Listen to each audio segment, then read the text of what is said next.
What would you do if a new boss made it his personal mission to destroy your career, despite you being the sole pillar holding up a critical part of the company? In today's story, the protagonist's response is a masterclass in what happens when you push a quiet expert too far. For over a decade, I was a loyal system administrator for a massive multinational company. My world was manufacturing. Specifically the central systems that managed the near real-time data flow between the factory floor and the company's main ERP system, the corporate brain, so to speak. Now, this company had mountains of cash for flashy, ill-conceived projects. But when it came to the IT budget for these hyper-specific, data-heavy systems, the coffers were always inexplicably empty. Seeing this gap shortly after I was hired, and being an experienced software developer myself, I started building my own solution. I created a web-based system that was easy to update and expand. It worked beautifully. Over the next 10 years, more and more functions were migrated to it, replacing decades-old, rickety software with something modern and reliable. By the end of that decade, my system was absolutely central to the manufacturing process, fortified with hot standby servers and multiple daily backups. Because the budget was so tight, I was given permission to use open-source software for the database and even use my own open-source web framework as the foundation. The company was essentially paying me to develop my personal project. And in return, they got a bespoke, perfectly reliable system. It was a win-win. And for years, my various bosses supported me completely. And then came Mr. Davison. In our very first meeting, he looked at my work and sneered. He complained that the programming language was, in his words, so outdated. I calmly explained that it was still actively developed and used by numerous Fortune 500 companies for their core systems. But he wasn't satisfied. Mr. Davison made his first critical mistake right there. In that very first meeting, he had no idea that in his attempt to assert dominance, he was actually signing his own professional death warrant. How do you handle the paperwork for this project? He demanded. How did your old bosses manage it? I do everything by email.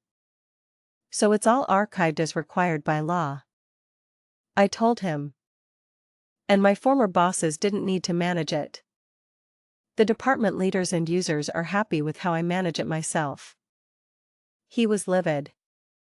A few weeks later, he accused me of running a separate company within our company and declared that it had to stop.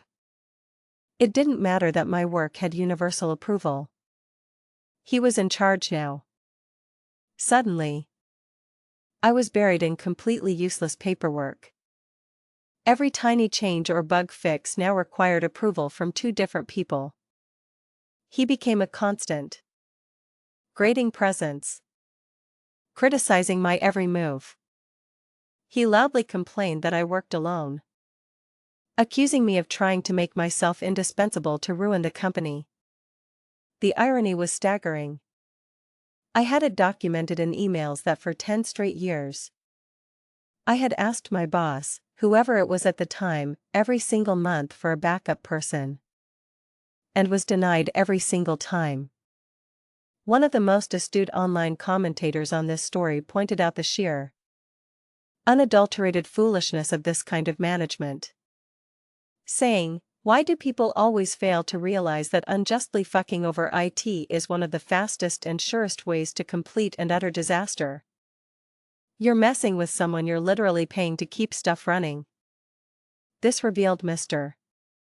Davison's greatest flaw, a deep-seated insecurity that manifested as a need for absolute control. He couldn't stand an employee who was more competent and respected than he was. And that insecurity would ultimately be his undoing. You have to understand. I have Asperger's. And dealing with this sort of direct, irrational conflict is not my strong suit. I'd always managed before. But this was different. After one particularly nasty confrontation, for the first time in nearly 25 years of working, I left early, crying my eyes out.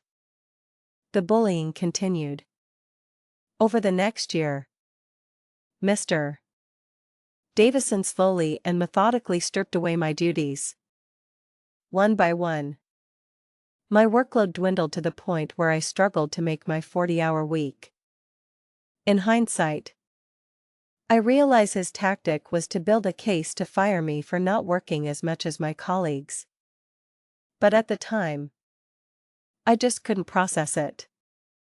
Near the end of February, the final act began. Mr. Davison ordered me to train my backup. A very young and inexperienced new hire I'll call Leo. He gave me exactly 1 day to do it. As another observer of this tale noted, how does anyone expect to train a new IT admin within a day? I complained to my boss that this was impossible.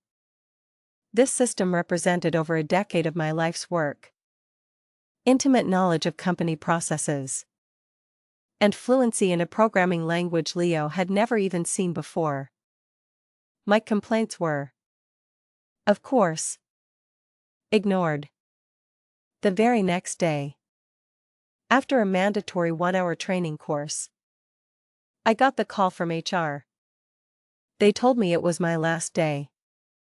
Not the usual 90-day notice period common in my country.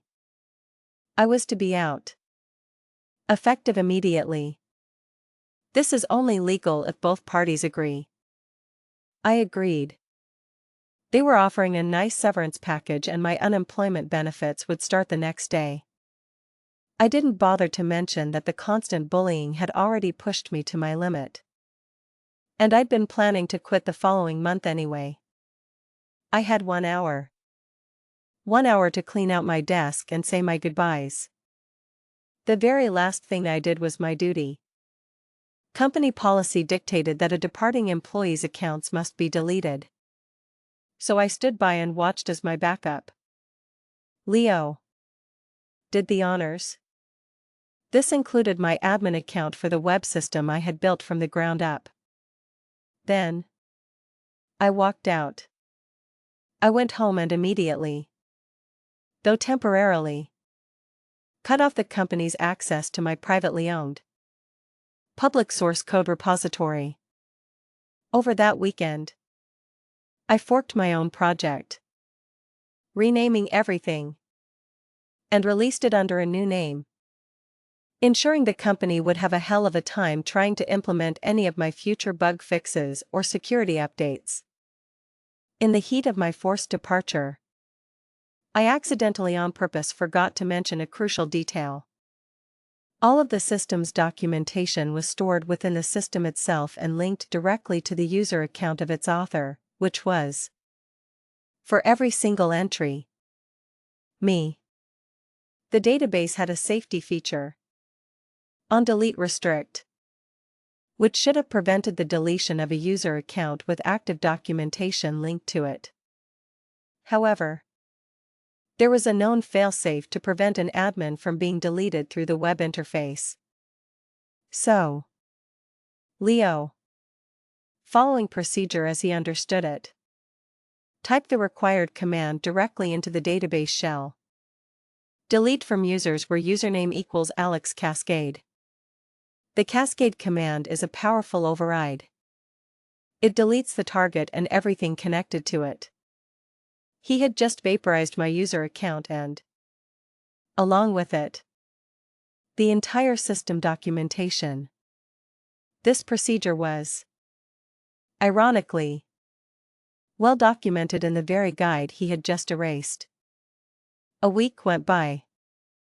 Then, the messages started flooding a private group chat I shared with my now former colleagues. Parts of my old system were failing. Manufacturing processes were grinding to a halt across multiple production plants. And the documentation was gone.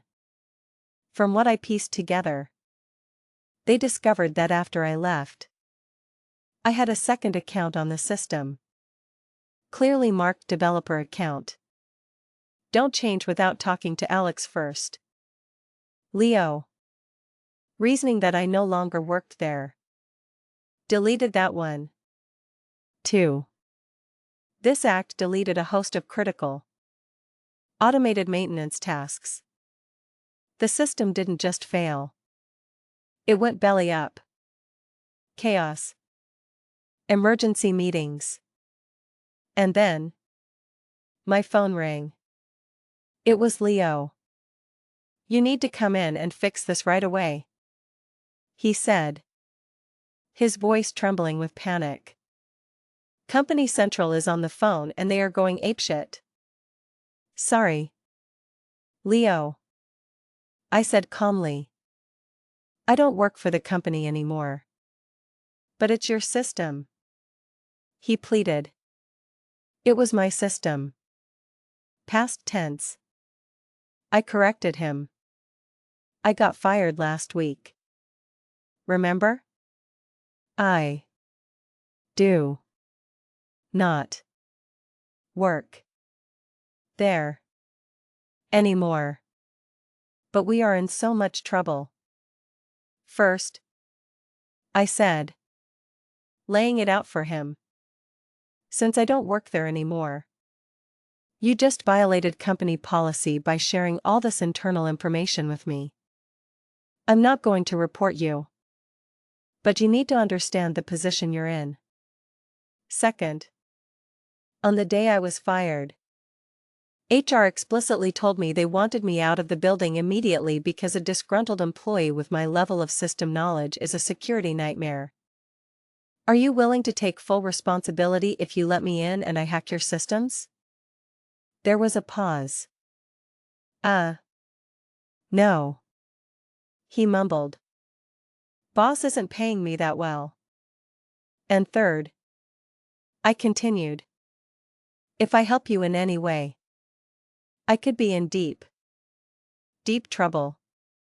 The company has protections against suing its own employees for accidents. But I am not an employee. I'm not an insured contractor.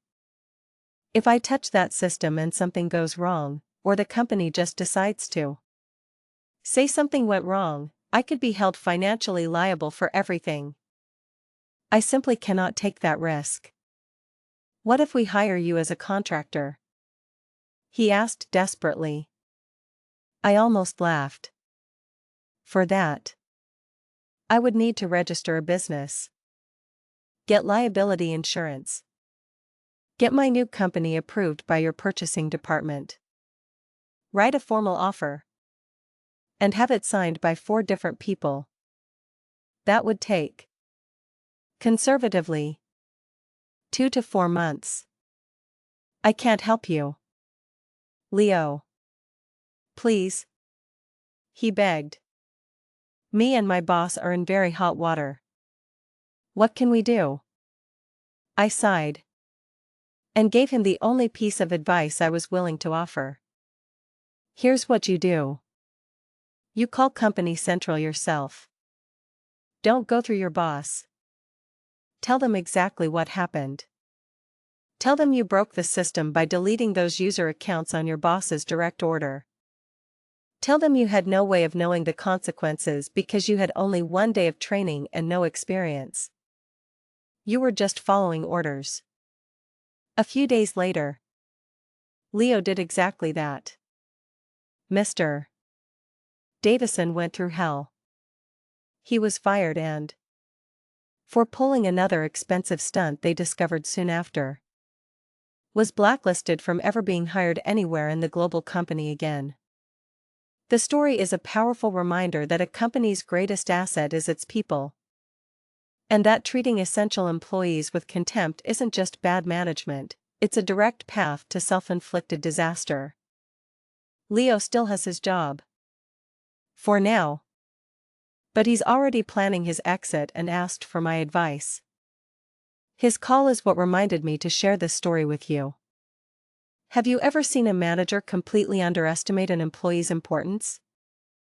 What happened next?